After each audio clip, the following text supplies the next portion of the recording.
I'm Mike Holvey, President and CEO of the RAB, and welcome to Radio on Main Street, the podcast all about radio. We recently attended the annual NAB show in Las Vegas.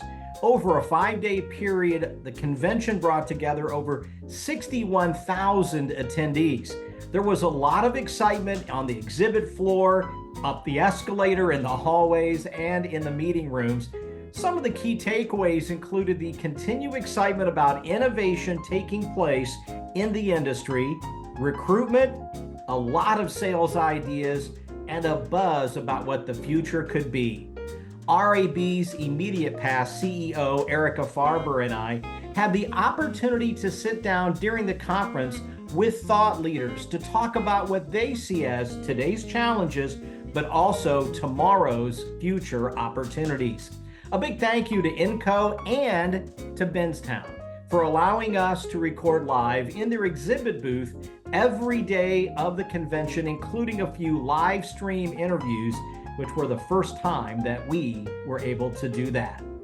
In the 10th episode of our series, Erica has a conversation with Mike Dowdle, who prior to his retirement in April was Vice President of Business Affairs and General Counsel at Bonneville International. Mike has had a big support of the RAB on his resume and in his personal life.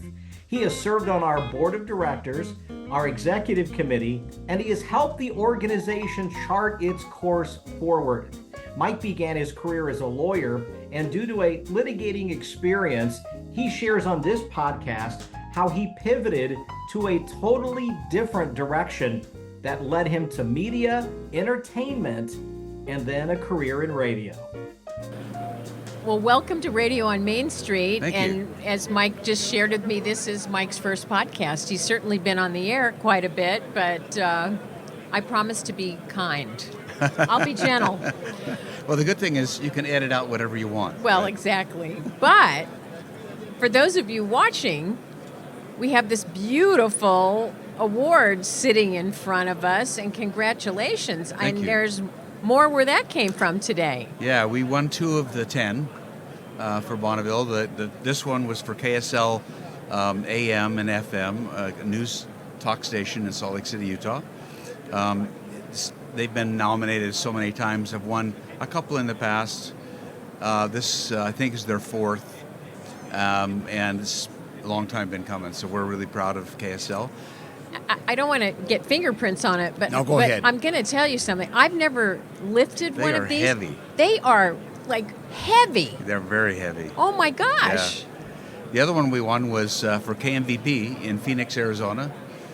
We have the distinction now of having the first sports station ever to win an NAB Crystal Award. So Wow. we're pretty proud about that. What a beautiful proud day. for both stations. Absolutely. We had 3 other nominees as well. We had the nominee with Coit FM in San Francisco, KYGO in Denver, KYGO FM in Denver, and then what was the other one? Oh, and Cairo FM in Seattle. So those 3 didn't win it this year, but you know, there's always more where that came from, I guess. You know, when I think of Bonneville over the years, community service is just at the top of the list, and the consistency to which your radio stations serve your communities. I can't think of any other company that consistently has the success that your stations have had. Well, thank you, Erica. Yeah, I agree. There's a lot of radio companies that have service in their DNA. No question. And a lot of fine companies run by very good friends of mine throughout the industry. And we're not unlike them in the sense that it's deeply embedded within what Bonneville has been about for 100 years now. But I guess the difference would be the founding documents for Bonneville, much like Hubbard. We heard from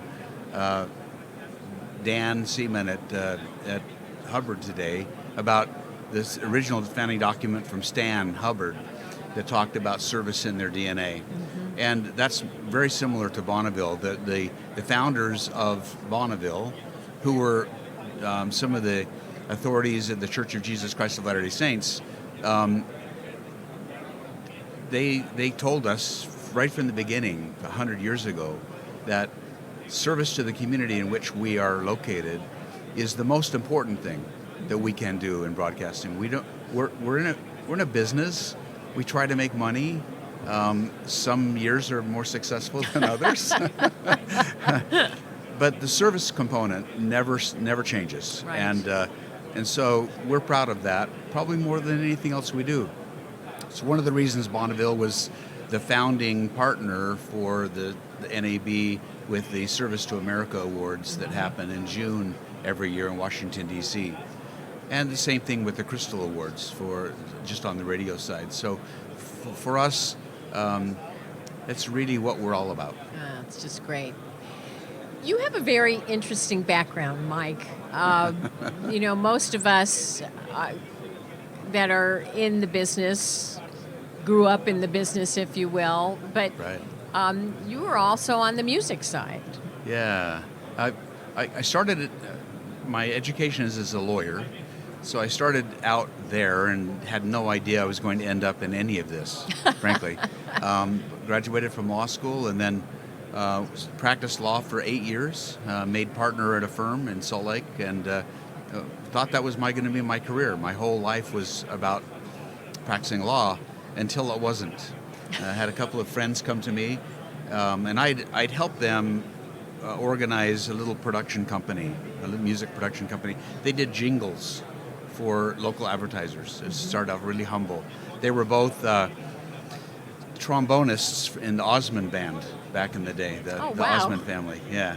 So they started this little company, and they came to me to try to help them get organized and to help them negotiate some of their bigger deals with. As they started to grow, they did bigger and bigger deals with the big networks, with Disney and the other movie studios, and so they needed a little bit more sophisticated help, and so they came to me as their counsel, and I negotiated those deals. Lo and behold, a couple of years went by, and they came and said, "We'd like to go into business with you." And I said, "Well, thank you, but I'm kind of doing this law thing." But as things progressed in my life, I decided that law was not the path that I would prefer. It was changing my character a little bit, changing my nature, certainly. Right. And I didn't want to be that person. I didn't want to be the always confrontational, always loaded for bear kind of person. So I can't even imagine you doing that. Yeah. I mean, I know that law is still certainly a part of what you do, but yeah, it affects my thinking and my reasoning and the way I go about doing. But it really changed my personality. It started to affect my family life, and I thought, you know what? I finally had a man. Do I tell this story here? Yes, I'll go ahead. Like, I haven't told this story very much because it's kind of a painful personal story. I was deposing a man in a big litigation that we had. We represented a savings and loan, and he was being accused by this institution of having defrauded them. And I was deposing him. And in the course of that deposition, he died of a massive heart attack. oh my gosh. And it changed everything for me. So Wow. that sort of cracked open the shell a little bit. And I thought, you know what, I'm not doing this anymore. As you were starting to tell the story, I was thinking, I don't know how many of our listeners have ever had to be deposed. It's probably one of my worst professional experiences. I've had to do it twice. Yeah. And I'm defending behavior. Yeah. And feeling terrible. Yeah. And I haven't done anything wrong. Exactly. It was horrible. And that's the nature of the adversarial process that we have in this country, and frankly in most of the Western world. Law is practiced like that. Right. And it is an unpleasant process at best, and can be very brutal at the very worst. I was not trying to necessarily being openly confrontational with this man. He was an older gentleman. I say that because he was my age at the time, and I was in my 30s, young 30s. And but I did have some documents that made life unpleasant for him. And his, little did I know, he suffered from a fragile heart condition. No idea of me knowing. but his wife was there. Oh, gosh. And right in front of us all, he died, and we couldn't revive him. We tried and couldn't revive him. So, long story short, I left the practice of law and took my friends up on going into the music business. They'd started a little production company. We started some other companies together, and pursued the music business, mainly the film and television music business, for 20 years, and then sold the company to the Warner Music Group. And it became ultimately Warner Chappell Production Music, which is the third largest company in production music today. And my first job as the new president of the Warner Production Music Group was to go out and buy other companies and start rolling them up. So it was a fun time. And what an amazing story. Yeah. And how did you get to Bonneville? Well, after about a year in that role as president, the Church of Jesus Christ of Latter-day Saints came to me and asked my wife and I to take a 3-year leave of absence and go to the Pacific Islands to serve as mission leaders out there. So I became an ecclesiastical leader for 3 years, leading not only the members but also a missionary force out there for the church. And we had a wonderful experience, wonderful time. It was lots of opportunities for service. It was in the Pacific Islands in the Micronesian area, so we headquartered in Guam. We flew 400,000 miles in 4 years, or 33 years, excuse me, 400,000 miles in 3 years, and it was an amazing eye-opener. I can only imagine. And after that experience was over, I came back and I had a leave of absence agreement with Warner, but Warner had been sold itself during that time to Len Blavatnik. And so I didn't have really an agreement to go back to. But a good friend of mine, you know him, Jeff Simpson. Sure. Who was at the time president of Bonneville, is now president of our parent company, Deseret Management Corporation. And Jeff and I went to breakfast. He asked me if I wanted to come and work for him, and I said yes. And the rest is history. Yeah, we've had a great run of it. Jeff left after about a year after that, and then Darrell Brown, who you know well, came in, and we had also a good run of it. So it's been a fun ride. I've had as much fun as I've ever had in my life in the last 12 years. So. Well, you've had an amazing career at Bonneville. Well, you've had an amazing career, but you've had an amazing career and impact at Bonneville. And what some of our listeners and viewers probably don't know is you're retiring now. This week, at the end of this week. And you've been a great supporter and participant on the RAB board. And I, for one, was so... Even though I knew I was leaving, I was so shocked and personally disappointed because you've been such a great spokesperson and statesperson for our industry. Oh, thank you. I love the RAB. Take a RAB moment, if we can, right now. I remember so well our first meeting. It was my very first NAB. And we met as you and your entourage were sort of rushing from one point to another. And we met, and Jeff mentioned, I think you had talked to him before about the fact that I was going to serve on the board, and so we met, and you said, I'm going to catch you, I'll have more time with you at the radio show, which was later that year in Dallas. And I said, perfect. And so you went on, and he said all kinds of nice things about you and your team. And then come the radio show is where I really got to know the RAB, and I have believed in the mission of the RAB right from the get-go. I believe in providing as much service as we can to all of the people in radio. Principally, we serve the sales side historically, but correct. Also with the programming side. I've seen you and your team reach out to try to help the programming side of the business, to help the administrative side of the business, to help on the legislative front, and certainly to help in terms of sales staff, getting them up and trained, and give them a client management system that they can easily access and go deep into and make a great career out of it. So I truly believe in the RAB. I've had a lot of fun working on the board, a A lot of fun working on the executive committee the last few years. If it didn't entail having to work every day of my life, I would stay on the board. But it comes with the territory if you're going to be on the board, right? Unfortunately, it does. So you have a new board member, Scott Sutherland. We do with Scott. And Scott will be incredibly good.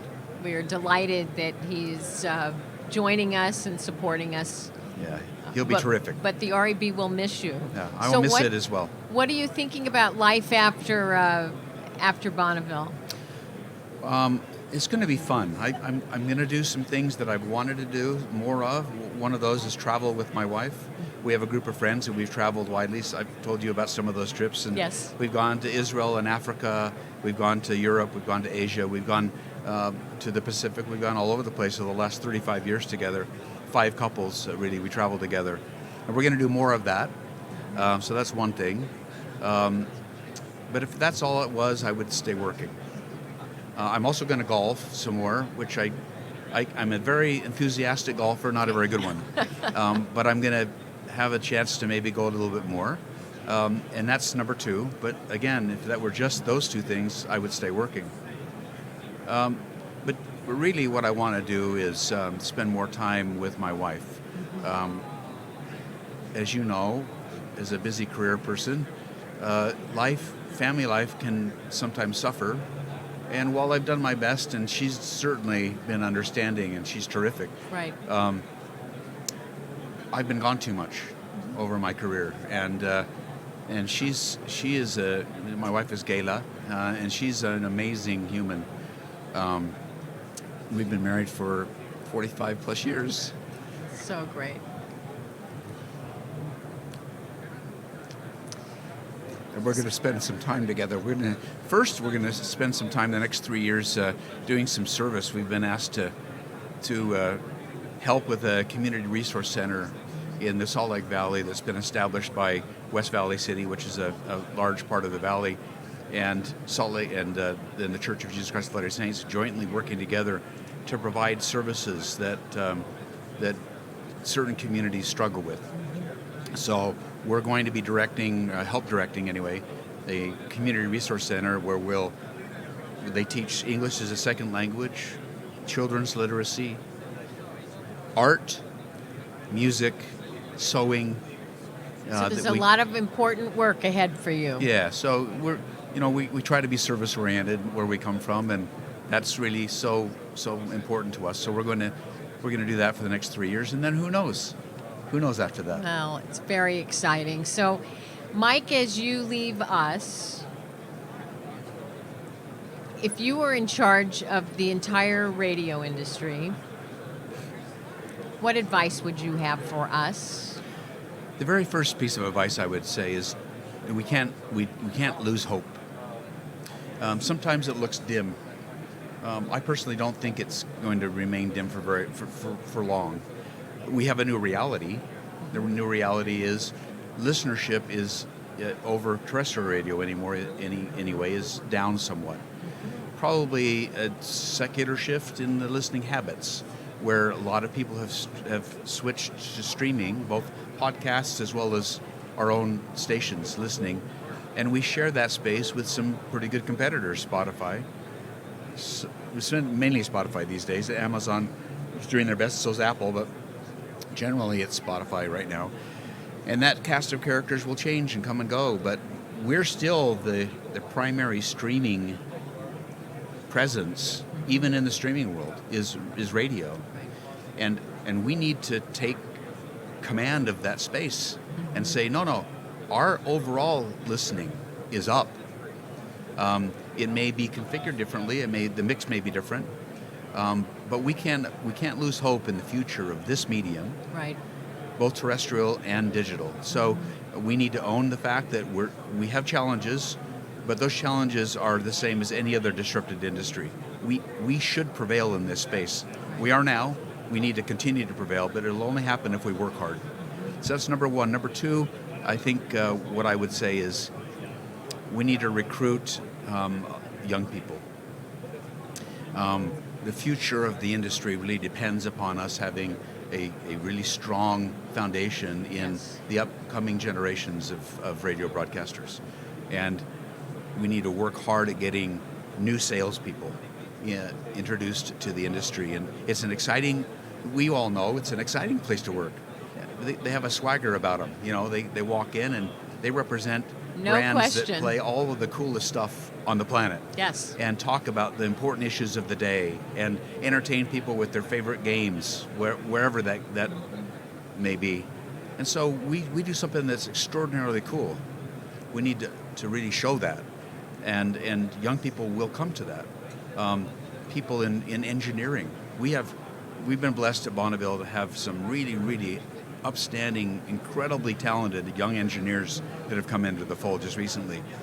We're not alone in that space, No. but we need to do more at getting the engineering side of things. And it's a melding of traditional radio engineering and the digital side, the real technical side of the digital world. And if we get them excited about what we do, there's a lot of really cool stuff that we can do.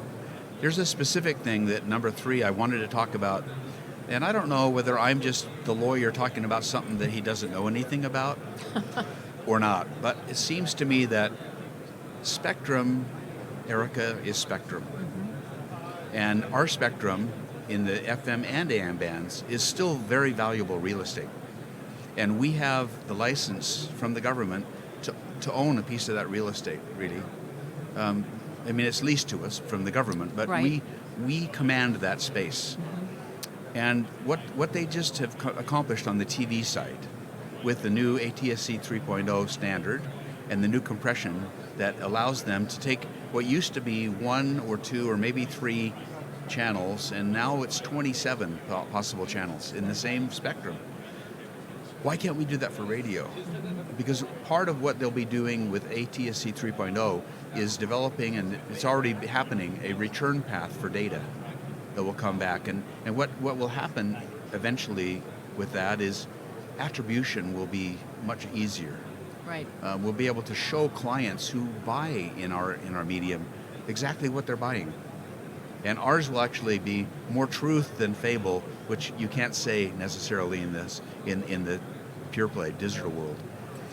Why can't we do that for radio? Somebody needs to take a look at especially the FM spectrum, which is really high quality spectrum, be able to say, how can we re-engineer that to get, we won't get 27, it's not that quality, but we can get 7, 8 channels. Right. Can you imagine our world if we can not only put out there our great radio stations, Change overnight. yeah, but also data casting Yes. becomes a business for us.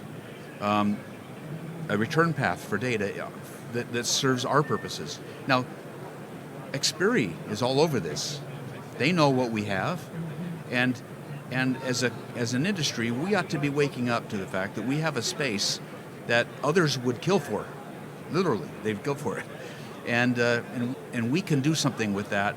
That's beyond what we're able to do right now. The future is very bright if we will simply put the attention there, get our engineering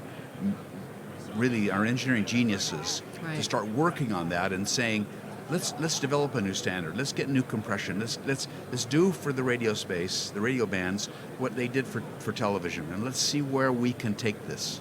Well, the NAB has their hands full. Yes.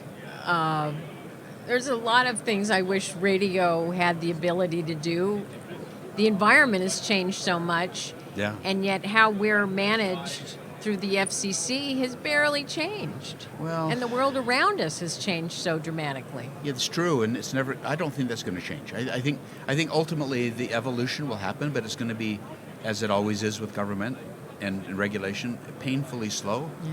Yeah. So what we need, what TV did, is they jumped ahead of the regulatory scheme and came up with their own momentum. Right. Radio, Well- we have got to do the same thing. We have the capacity to do it.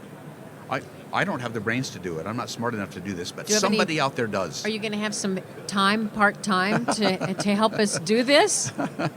Well, you give me a call. All right, we will. So, Mike, as we let you go, As you know, we have the campaign Radio Matters Because, and from your perspective, Radio Matters Because? It speaks to people. People's always the focus. And if we know that what we do changes lives, betters lives, ennobles people's lives, then we would have excitement about every day of our work. Radio doesn't just matter because we're putting a great product out there. We are. It matters because that product touches people. And people, the world does revolve around us. Let's be honest. Now, other parts of our environment are very important, but my world revolves around people. And as long as I keep them first and foremost in my life, then radio will matter. Right. The people in the communities that we serve need what we give them. And that's what I think is at the heart of what Radio Matters. And radio works because? Radio works because we care. We care about the people. We care about the product and the quality of the product we're giving them. And ultimately, we care about each other. I've had wonderful friendships, including and especially the one that we have had together. And I love you and your staff. Okay, now I'm just going to start crying. Mike, thank you for It's taking been some great. time. Thank you. I wish you so much joy and so much continued fulfillment as you start your new adventure. And please don't be a stranger. I won't. Thank God you. bless you. God bless you too, Erica. Our friend Mike Dowdle not only talks the talk, but he walks the walk. As he shared in his personal chat with Erica, service is at the core of everything that he does, as well as is in Bonneville's DNA. In fact, Mike came to our podcast booth with not one, but two NAB Crystal Awards. One for KSL in Salt Lake City, the second for KMVP in Phoenix. It was the first sports station to ever win an NAB Crystal Award. Mike is a thoughtful and strategic thinker, and in his parting words, shares what he thinks radio can do to gain some ground, but most importantly, his belief in caring for people and why radio works for the exact same reason. If you'd like to learn more about radio and its many benefits, we invite you to visit us at rab.com, or you can email us directly at askrab@rab.com. Until next time, it's Radio on Main Street.